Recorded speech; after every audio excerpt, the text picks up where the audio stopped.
오늘 함께 보실 하나님의 말씀은 이사야서 10 다메섹에 관한 경고라. 보라, 다메섹이 장차 성읍을 이루지 못하고 무너진 무더기가 될 것이라. 아로엘의 성읍들이 버림을 당하리니 양무리를 치는 곳이 되어 양이 눕되 놀라게 할 자가 없을 것이며, 에브라임의 요새와 다메섹 나라와 아람의 남은 자가 멸절하여 이스라엘 자손의 영광같이 되리라. 만군의 여호와의 말씀이니라.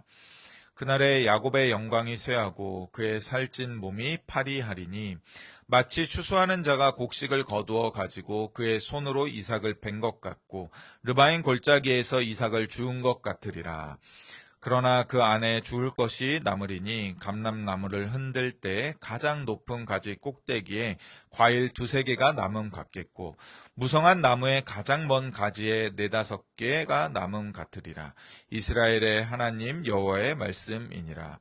그날에 사람이 자기를 지으신 이를 바라보겠으며 그의 눈이 이스라엘의 거룩하신 이를 뵙겠고, 자기 손으로 만든 제단을 바라보지 아니하며 자기 손가락으로 지은 아세라나 태양상을 보지 아니할 것이며, 그날의 견고한 성읍들이 옛적에 이스라엘 자손 앞에서 버림받은 숲풀 속의 처소와 작은 산 꼭대기의 처소 같아서 황폐하리니, 이는 내가 내 구원의 하나님을 잊어버리며 내 능력의 반석을 마음에 두지 아니한 까닭이라. 그러므로 내가 기뻐하는 나무를 심으며 이방의 나무 가지도 이종하는도다. 내가 심는 날에 울타리를 두르고 아침에 내 씨가 잘 발육하도록 하였으나, 근심과 심한 슬픔의 날에 농작물이 없어지리라. 슬프다 많은 민족이 소동하였으되 바다 파도가 치는 소리같이 그들이 소동하였고, 열방이 충돌하였으되 큰 물이 몰려옴같이 그들도 충돌하였도다. 열방이 충돌하기를 많은 물이 몰려옴과 같이 하나 주께서 그들을 꾸짖으시리니, 그들이 멀리 도망함이 산에서 겨가 바람 앞에 흩어짐 같겠고 폭풍 앞에 떠도는 티끌 같을 것이라. 보라, 저녁에 두려움을 당하고 아침이 오기 전에 그들이 없어졌나니, 이는 우리를 노력한 자들의 몫이요 우리를 강탈한 자들의 보응이니라. 아멘. 네, 오늘 매일 성경 말씀 본문이 7장 1절부터 14절까지의 말씀인데요. 우리 이사야서 17장 1절에서 14절 말씀인데, 오늘 본문의 말씀을 가지고 그날에라는 제목으로 우리 하나님 말씀 전하기 원합니다. 부제목은 그날에 자기를 지으신 이를 바라보게 될 것이다. 그래서 7절이 이 17장에 있는 7절이 이 중간쯤에 속하는 절이잖아요. 그 구절을 가지고 조금 더 말씀을 좀 확장시켜 좀 나누기를 원합니다. 우리 말씀을 나누기 전에 광고 하나 먼저 드리겠는데요. 지난 주일날 우리 배부하였던 하나무리교회 성경 읽기표는 지금부터 이걸 사용해서 성경 일독을 하시라는 게 아니라, 이제까지 성경을 쭉 읽어 오셨을 거 아니에요. 근데 이제 거의 다 읽으신 분들 이 표를 가지고 읽었던 거 체크해갖고 제출해 달라고 드리는 겁니다. 그래서 월초가 아니라 이렇게 7, 8월쯤에 드린 게, 이때쯤이면 어느 정도 이제 성경을 많이 읽으셨겠다, 또는 읽으시다가 중간에 좀 쉬신 분들은 다시 격려하는 차원에서 드리는 거니까 주일에 좀 가져가셔서 일독 다 하시는데 좀 도움이 되도록 사용해 주시고, 또 일독 하신 분들은 일독 하시는 대로 여기에다가 이름 쓰셔갖고 저한테 제출해 주시면 되겠습니다. 오늘 이사야서 17장 본문에는 그날이라는 이 단어가 여러 번 반복됩니다. 제가 이사야 이제 설교를 처음 했을 때 맨 처음 설교 제목이 화 있는 자들아, 이렇게 제목을 짓고, 너에게는 인강보가 곧 있을 것이며 반드시 권선은 없죠. 징악이 있을 것이다 라고 설교 제목을 정하면서 이 엄중한 심판의 메시지를 전하고, 그 다음에 지난주에는 이제 남은 자라는 개념을 통하여서 남은 자가 능하신 하나님께로 돌아올 것이다를 말씀드렸습니다. 남은 자는 뭐 혹자 다른 이들이 말하는 것처럼 아주 고귀한 자들, 신앙을 끝끝내 지켜서 정말로 귀한 그러한 존재들이 남은 자가 아니라, 전쟁에 겨우겨우 살아남은 자, 겨우겨우 피하여서 정말 아무것도 없이 정말로 폐잔병이 돼서 고향에 간신히 혼자 목숨을 구하여서 돌아온 자, 근데 그가 그곳에서 그곳을 지키시는 하나님을 만나는 것. 그것이 바로 남은 자 사상의 주된 핵심이라고 또 말씀드렸습니다. 그리고 오늘 본문에 이르러서 이제 그날이라는 이사야서에서도 여러 번 나오고 오늘 본문에 특별히 3번에 걸쳐서 그날에가 반복되는데 이 그날에 자기를 지으신 이를 바라보게 될 것이다. 이 7절 본문을 가지고 좀 전후 맥락을 좀 살펴봤으면 좋겠습니다.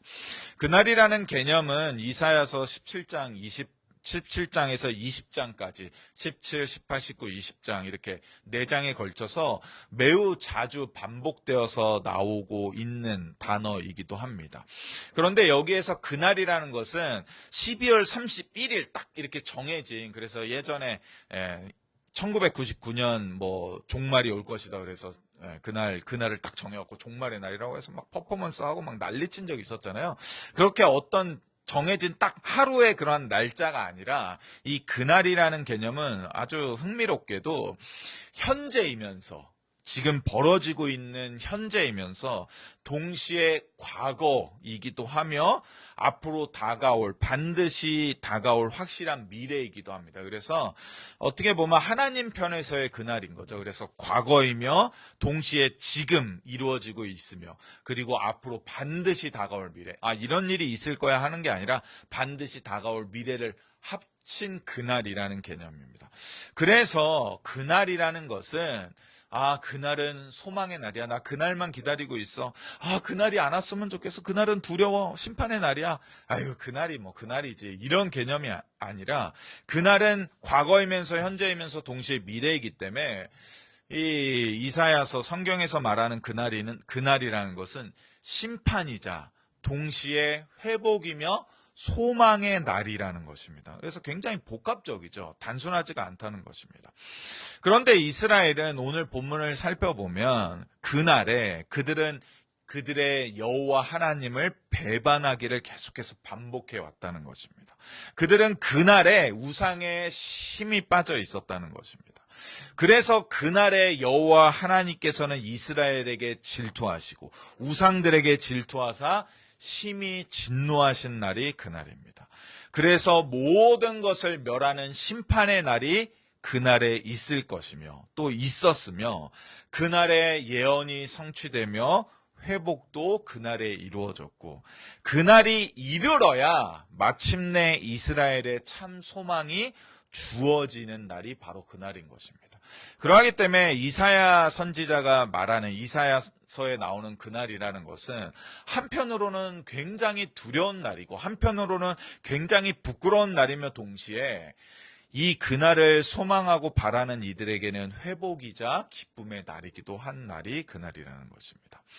즉 그날에 모든 일이 있었으며 일어났으며 일어나고 있으며 앞으로도 일어나게 될 것임을 이사야 선지자가 말하고 있는 본문이 오늘 이사야 17장입니다. 그래서 이러한 그날의 개념을 우리가 좀 머릿속에 집어넣고 이사야 선지자를 읽어야지만 이 그날이 왜 자꾸 바뀌어? 이 그날이면 항상 좋던가 항상 나쁘던가 아니면 그냥 현재던가 해야 되는데 왜 그날에 좋다가 나쁘다가 왜 계속 반복되지? 이 그날이 뭐지? 이렇게 헷갈릴 필요가 없이 그날이라는 것은 이렇게 복합적이구나. 현재와 과거와 미래가 동시에 하나님 편에서 이루어지고 있는 존재하는 날이 그날이구나라고 좀 생각하시면 좀 이해가 쉬울 것 같습니다. 그런데 이러한 그날에 대한 이러한 개념이 선지서에 있어서는 매우 유용한 설정이죠. 왜냐하면 선지서는 다만 한 날을 정해서 그날에 어떤 일이 있었다, 또 어떤 일이 있을 것이다, 그런 걸 예언하고 점쳐주는 그러한 성경이 아니기 때문입니다. 그날은 다만 심판의 날만도 아니고 그날은 또한 다만 회복과 소망의 날만도 아니라는 것입니다. 이것은 신약에서도 찾아볼 수 있는데 우리가 간절히 바라고 소망하는 그날이 있잖아요. 완전한 종말이 성취되는 그날. 곧 우리 주님께서 이 땅에 다시 재림하시는, 이 땅에 두 번째 오시는 그날은 믿는 자들 편에 있어서는 참된 회복과 소망과 그리고 영광의 날인가 동시에 믿지 아니하는 자들에겐, 두려움 가운데 살던 자들에게는 뭡니까? 가장 큰 심판과 절망, 영원한 죽음과 영원한 형벌이 계속되는 날이 바로 그날이라는 것입니다. 그날 딱 하루에만 심판으로 하고 심판했으니까 이제 재판받았으니까 가세요가 아니라 그날이라는 것은 그것이 영원토록 계속 반복되는 거잖아요. 그래서 우리의 소망, 회복, 영광도 그날에 계속 반복되는 것 같이 믿지 않으냐는 자들에게 주어지는 심판, 진노, 절망, 죽음도 계속되는 날인 것처럼 이러한 그날의 개념이 구약에만 있는 것이 아니라 신약에도 있고 우리도 그날을 잘 알고 있다는 것입니다. 그래서 우리는 오늘 본문을 통해서 그날을 좀 잘 배우면서 이 본문을 좀 살펴봤으면 좋겠습니다. 4절을 보면 처음 그날이 나오거든요. 그 세 번의 그날이 17장에 나오는데 4절에 보면 이렇게 나오고 있습니다. 그날에 야곱의 영광이 쇠하고 그의 살찐 몸이 파리하리니 이렇게 나오고 있습니다. 그래서 그날에는 하나님의 진노의 심판이 온 세상에 쏟아지고 특별히 이 이스라엘의 야곱에게 쏟아지는 날이구나. 그래서 야곱이 심판받는 날. 그의 영광이 그냥 빛발에서 다 없어지고 그의 건강했던 육체, 살찐 몸조차도 아주 파리하게 말라버리는 날이구나 라는 것을 우리가 4절을 통해서 깨닫게 됩니다. 그런데 이어서 5절을 보면 마치 추수하는 자가 곡식을 거두어 가지고 그의 손으로 이삭을 벤 것 같고 르바임 골짜기에서 이삭을 주운 것 같으리라 하면서 약간 알쏭달쏭한 말을 하잖아요. 그런데 6절을 더 읽어보면 이 말 뜻이 무엇인지 더 확실하게 알게 됩니다. 6절을 제가 읽어드리겠습니다. 그러나 그 안에 주울 것이 남으리니 감람나무를 흔들 때 가장 높은 가지 꼭대기에 과일 2-3개가 남음 같겠고 무성한 나무의 가장 먼 가지에 4-5개가 남음 같으리라. 이스라엘의 하나님 여호와의 말씀이니라. 즉 무슨 말입니까? 5절의 이 말씀은 과거에 지금도 뭐 그럴 수도 있지만 과거에 이제 손수 사람이 이삭을 다 베다가 일부 못 거두고 떨어진 것. 그러니까 이삭을 막 베다가 이제 뭐 추수꾼들이 일부러 떨어뜨린 건 아니지만 일부 떨어진 그런 것들이 그 밭에 남아있는 것처럼. 그래서 하나님이 율법을 통해서 그 떨어진 남은 곡식들 이삭은 줍지 말아라. 가난한 자들, 과부들, 사회에서 이렇게 약자들을 위해서 남겨둬라라고 명령하셨지만 그렇게 남아있는 이삭과 같이 또는 6절에 나와 있듯이 감람나무를 흔들어 털어서 그 열매를 떨어뜨릴 때 첫 꼭대기에 2-3개 간신히 달려있는 그 모양 또 무성한 나무의 가장 먼 가지에 있어서 추수꾼이 기어이 막 그 끝까지 올라가서 따지 않고 남긴 뭐 4-5개의 열매 같이 그렇게 남아있는 자들이 있을 것이다 하면서 여기에서 다시 그 남은 자 사상이 나오고 있죠. 그래서 이 본문을 통해서 4절에서는 그날의 하나님의 심판이 야곱에게 불같이 쏟아져서 아무것도 남기지 않을 것 같았는데 놀랍게도 5절과 6절에 이르면 여기서 다시 남은 자 사상이 나오면서 그날이라는 심판의 날에도 아직까지도 여호와 하나님의 백성들 예루살렘에 그 미래에 대한 선택권이 그들에게 아직 살짝은 남아있다는 희망을 우리가 여기서 보게 됩니다. 예루살렘도 하나님의 진노의 심판을 겪게 됩니다. 하나님의 자녀였던 하나님의 택한 자였던 야곱 그 이스라엘도 하나님의 진노의 심판을 경험합니다. 그 심판은 정말로 무시무시한 것이죠. 그런데 그들은 그들의 책임을 다하지 못했기 때문에 다하지 아니하였기 때문에 여호와 하나님께로부터 심판을 받게 되는 겁니다. 그러나 진노의 심판 가운데서도 하나님께서는 그 야곱에게 남겨진 자를 두신다는 것입니다. 이들은 추수가 다 끝난 후에 남아있는 땅에 떨어져 있는 밭에 떨어져 있는 이삭처럼 또는 감람나무를 흔들어서 막 그 열매를 털어낼 때 그 높은 가지에 겨우 남아있는 2-3개나 또 4-5개의 열매처럼 그렇게 간신히 남아있게 될 것입니다.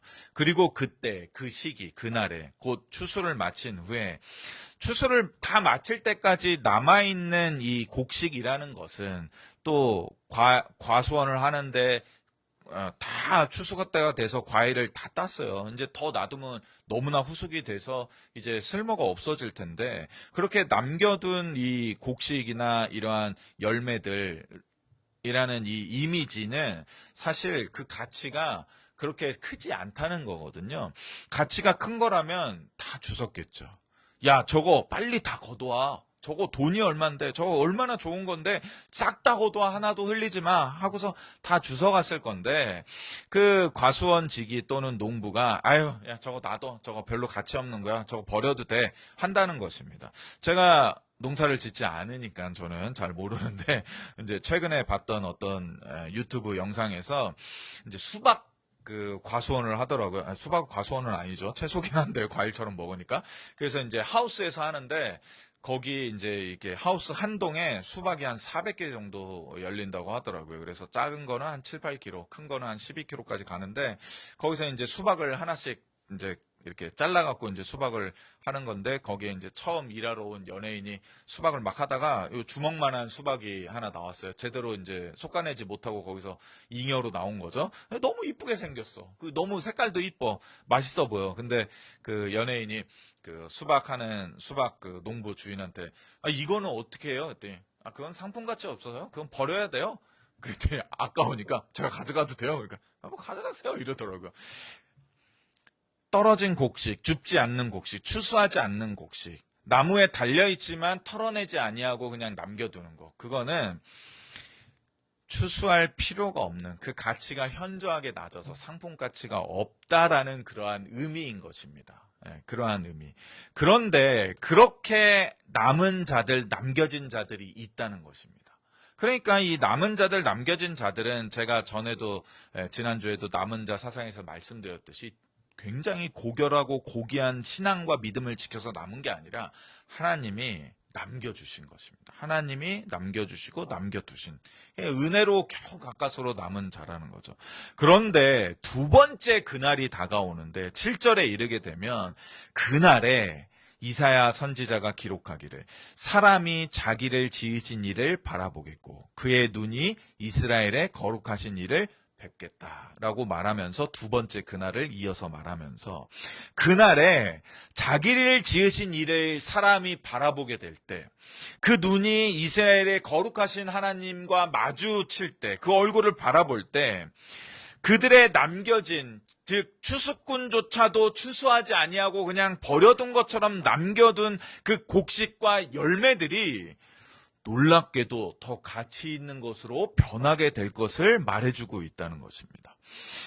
극소수의 남은 자, 남겨진 자들이 하나님께 회개하고 돌이키기만 한다면 이스라엘의 상황은 절망적이라 할지라도 그러한 극소수의 남겨진 몇 안 되는 이삭과 땅에 떨어져 있는 이삭과 몇 안 되는 나뭇가지 끝에 달려있는 그 가치 없던 열매가 하나님의 놀라운 능력과 권능으로 말미암아 이미 추수했던 가치 있다고 여겨진 그래서 농부가 아 저거 내다 팔아야지 저거는 가치 있는 거야 하고 소중하게 추수했던 그 어떠한 열매보다도 더 크고 놀라운 것으로 변화될 수 있음을 선언하는 것이 바로 7, 8절 본문인 것입니다. 이사야 선지자는 7, 8절을 통해서 여호와 하나님의 입을 빌려서 그 말씀을 빌려서 사람이 아담이 그릇된 예배에서 돌이켜 창조주 하나님을 바라보는 자리로 나온다면 또 아담이 자기 손으로 만든 우상과 거짓 제단을 다 버리고 거기서 돌이켜서 참되신 자신들의 거룩하신 하나님의 얼굴을 배웠고자 기도의 자리로 나온다면 그렇게 하기만 한다면 하나님의 놀라운 권능으로 그들이 이전에 가치 있다고 여겨졌던 그러한 곡식과 열매들보다도 더욱더 능력 있게 하나님께서 쓰시는 그러한 열매들로 바뀔 수 있다고 말하면서 회개하고 돌이켜 하나님께로 다시금 나아가오라고 지금 부드럽게 권고하고 있는 말씀 구절이 바로 7절과 8절입니다.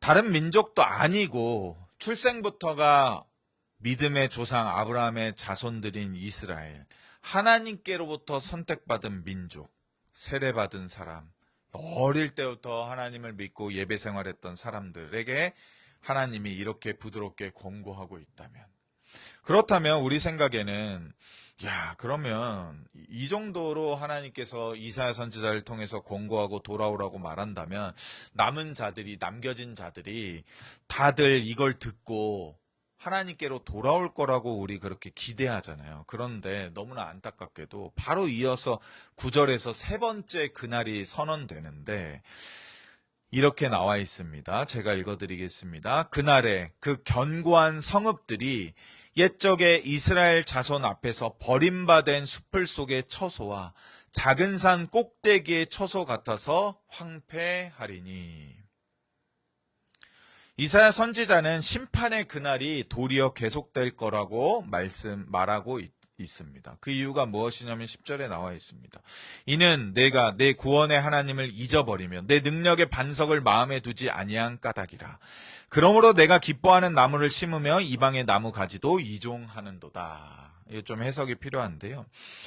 이들은 그들에게 이미 오래전에 이전 과거에 자신들에게 구원을 주시고 구원의 기쁨을 주셨으며 그들의 유일한 보호자가 되신다고 선언하시며 그들의 능력이 되신다고 말씀하시며 그들의 아버지가 되고 그들의 하나님이 된다고 말씀하신 그들의 구원의 하나님을 이렇게 말씀하시는 그날에 그냥 잊었다는 것입니다.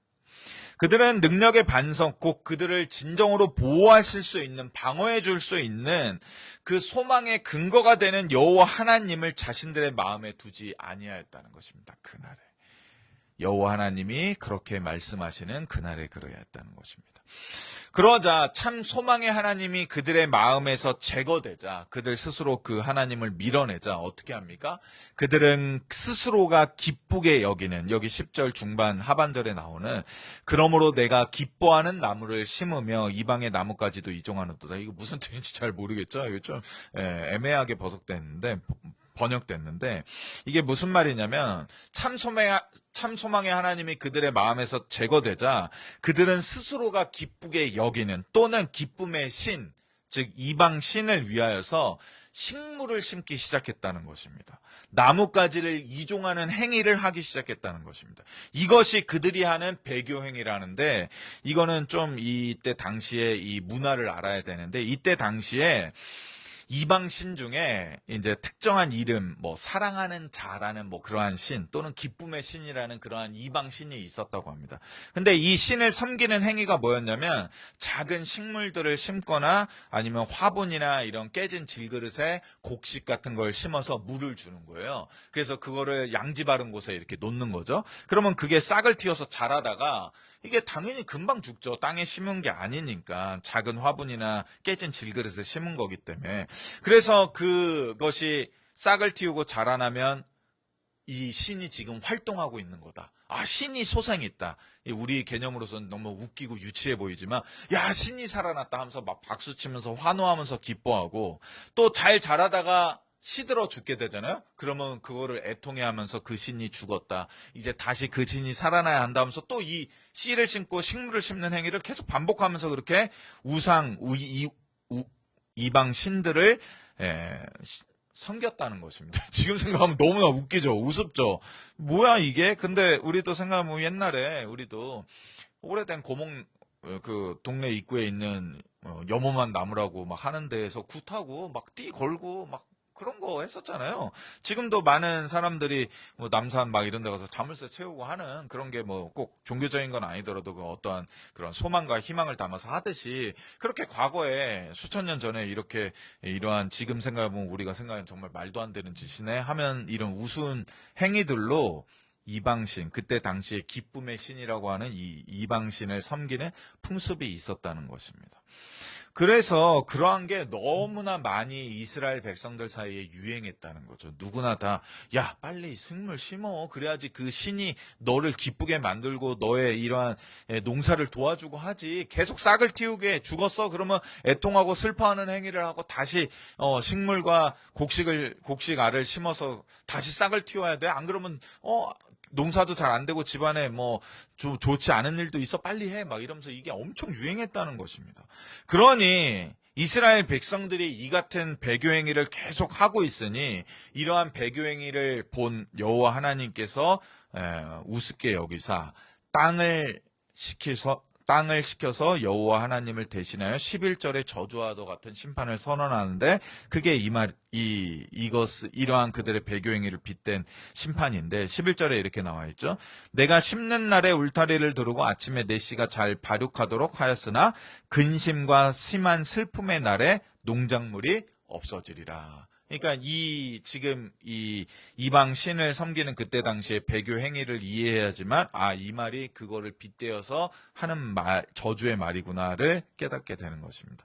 네가 그렇게 너를 기쁘게 한다고 농사가 잘 된다고 하면서 나를 버리고 그 신을 섬겨? 그러면 그 신을 섬기는 그 행위와 같이 네가 아무리 울타리를 두르고 아침에 씨가 잘 발육되도록 물을 주고 하더라도 그 깨진 질그릇과 화분에 심었던 그 식물과 곡식이 금방 시드는 것처럼 심한 근심과 슬픔의 애국의 날에 너의 농작물이 싹 없어지도록 내가 만들어주겠다 하는 심판의 메시지를 주시는 겁니다.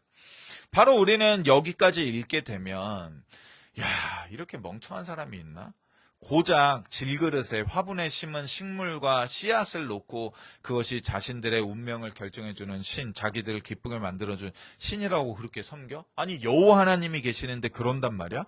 아니 돌이켜 돌아오라고 말씀하시며 남겨둔 자가 만약에 그렇게 하나님께로 돌아오기만 한다면 그 어떠한 열매보다도 더 가치 있는 일을 할 수 있도록 하나님이 능력을 주시고 권능을 바라신다는 그 말씀의 그 권고도 듣지 않고 다시금 계속되는 배교 행위를 해? 절망스럽다. 역시 사람은 안 되는구나.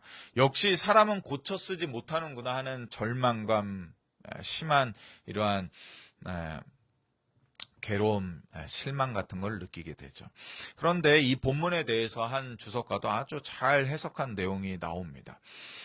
오늘 본문 이 10절과 11절을 통해서 여호와를 완전히 망각한 예루살렘의 이러한 배교 행위를 보게 된다면 적어도 이 장에서만큼은 17장에서만큼은 예루살렘이라는 도시가 여호와의 세상의 중심이었다는 견해를 버릴 수밖에 없다라고 아주 잘 해석합니다.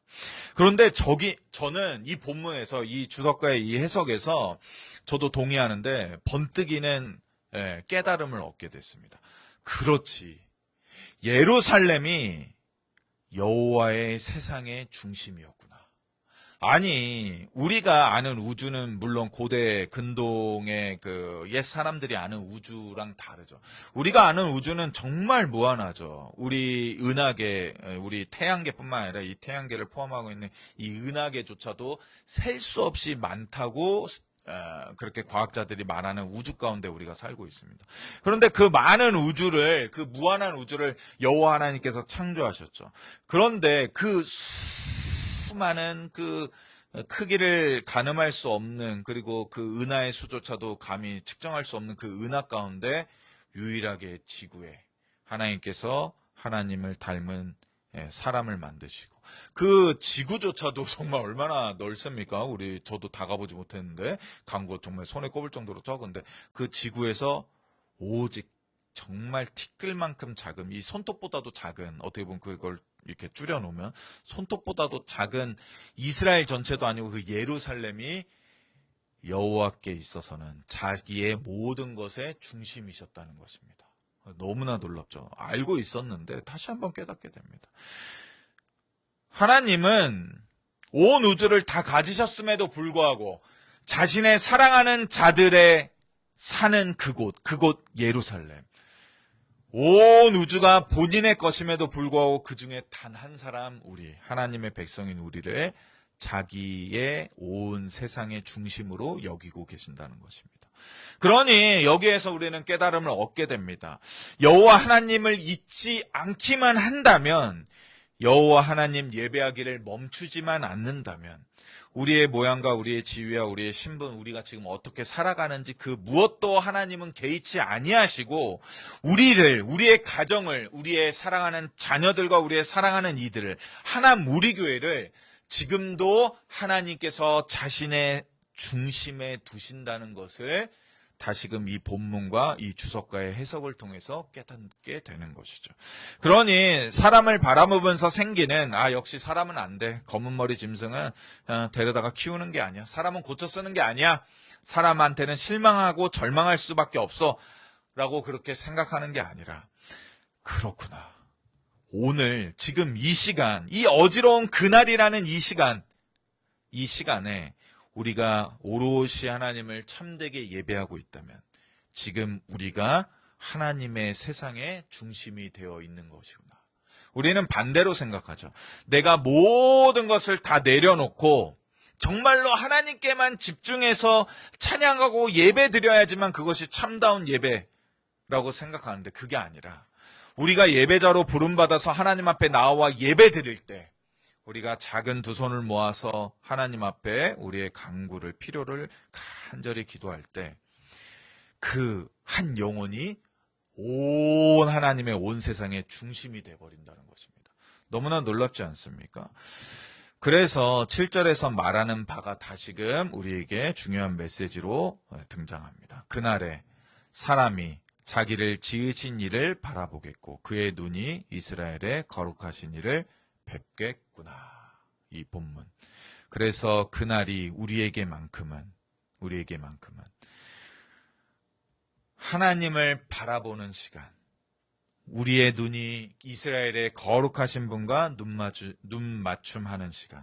그래야 해서 우리의 모든 것의 중심이 하나님이 되는 시간이라기보다는 도리어 그 반대로 하나님의 모든 것이 우리가 되는 시간임을 깨닫는다는 것입니다. 이것이 기독교의 신비죠. 다른 종교들은 내가 가서 나의 모든 것을 비워서 하나님을, 신을 만나거나 자기가 섬기는 신을 만나거나 나를 모두 비워서 부처가 되어야 됩니다. 근데 성경은 뭐라고 말합니까?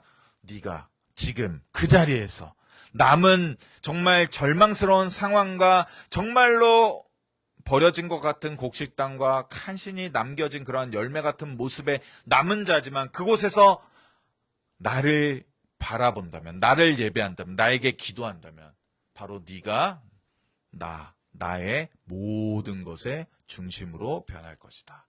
그러니 어떻게 하나님이 그때 우리를 돕지 아니하시겠습니까? 그러니 우리는 지금 기억해야 합니다. 정말로 극소수로 별 볼 일 없이 남은 자 같은 우리가, 하남 우리 교회가 그 가치가 적거나 작아서 정말로 남겨진 자로 지금 섰을 그때라도 우리가 하나님께 예배하러 나올 때, 기도할 때, 하나님을 부르짖을 때, 여전히 그 절망적인 상황이 단 하나도 변하지 않았을지라도 바로 하나님께로 돌아온 우리 하나로 인하여서 하나님은 하나님의 놀라운 능력과 권능으로 우리의 인생을 완전히 뒤바꾸사 이미 큰 열매된 그 어떠한 교회와 그 어떠한 사람보다도 더욱더 가치 있는 인생으로 우리를 바꿔주실 것입니다. 그러니 오늘 이 심판의 메시지와 같은 이 이사야 17장의 메시지 가운데 우리는 이러한 희망과 소망을 발견하며 다시금 감사하게 된 것이죠. 하나님, 저를 남겨주셔서 감사합니다. 우리의 상황에 절망적인 이러한 부분들이 아직 다 해결되지 않았지만 나는 오늘 주를 바라보며 주를 마주대길 원하며 주를 예배하기 원하며 주께 기도하기 원합니다. 그러할 때 하나님의 온 세상의 중심이 제가 됨을 깨닫고 그러한 나를 위하여 하나님이 어떻게 일하실지를 오늘도 기대하게 하여 주시옵소서. 그러니 나의 닥친 문제 가운데 절망하지 않을 수 있게 도와주시옵고 오직 나만을 바라보시는 하나님의 눈길을 통하여서 힘을 얻어 이 세상을 담대하게 살아갈 수 있게 도와주시옵소서. 세상의 문제에 지지 않을 수 있게 도와주시옵소서. 지금 예배하는 이 자리가 나에게 얼마나 귀한 것인지, 기도하는 이 한순간의 이 자리가 참으로 우리의 인생을 바꿀 수 있음을 나는 믿습니다 하는 믿음을 가지고 우리 예배 생활과 신앙 생활 가운데 기쁨을 잃지 않고 소망을 잃지 않았으면 좋겠습니다. 우리 잠시 잠깐 한 1분간만 우리 이 말씀 놓고 이 메시지 붙잡고 기도하고 우리 주기도모로 예배 마치도록 하겠습니다. 같이 기도합니다. 이것이 행복이라고 세상은 알 수 없는 하나님 선물 이것이